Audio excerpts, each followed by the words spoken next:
Okay. Now, let's have number 5. Okay, so, ganun pa rin. Bigyan ko pa rin kayo ng 45 seconds para sagutan ng number 5. Okay? Tip. Ang number 5 ay relation. Okay? So, sige, your 45 seconds starts now.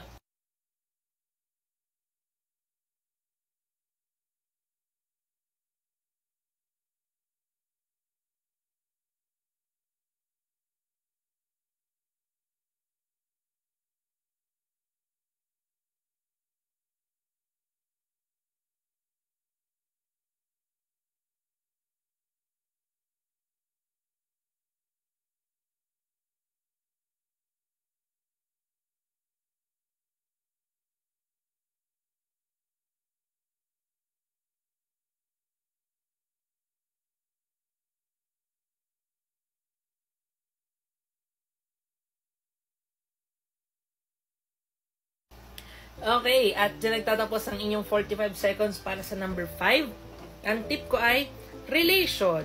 Okay, bakit kaya? Sige, sagutan natin itong number 5. So, kung mapapansin nyo, no, sa bawat slot na meron tayo, okay, mayroong shape sa gitna, at anong mapapansin nyo sa shape na nasa magkabilang dulo niya, o nasa magkabilang tenga niya? Magkamuka. Tama? Bayo, ito din, magkamuka yung magkabilang tenga. O ito din, magkamuka.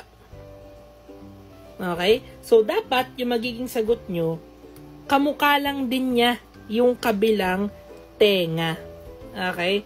At ang tawag po sa principle na yun ay relation. Okay? Ibig sabihin nun, the shapes are related to one another or the figures are related to one another. No? So, sige. Dahil magkamukha ang shape sa magkabilang tenga niya or magkabilang dulo, at yung ating question, yung nasa other side niya ay diamond, so dapat ang ilagay mo lang din sa other side niya ay also a diamond. Okay? So, yan. So, dapat ang pipiliin nyo para sa number 5 ay yung number 1 or yung letter A. Okay? Yan. Okay. Sige, relation, no? Magkamukha ang shape sa magkabilang tenga. Okay? So, sige. Proceed na agad tayo sa number 6. O, bago tayo mag-proceed sa number 6, o kumusta naman ang score nyo? Na perfect ba? Na? 1 to 5? Okay. So, good job kung gano'n, ano? Sige. Proceed na tayo sa number 6. Okay.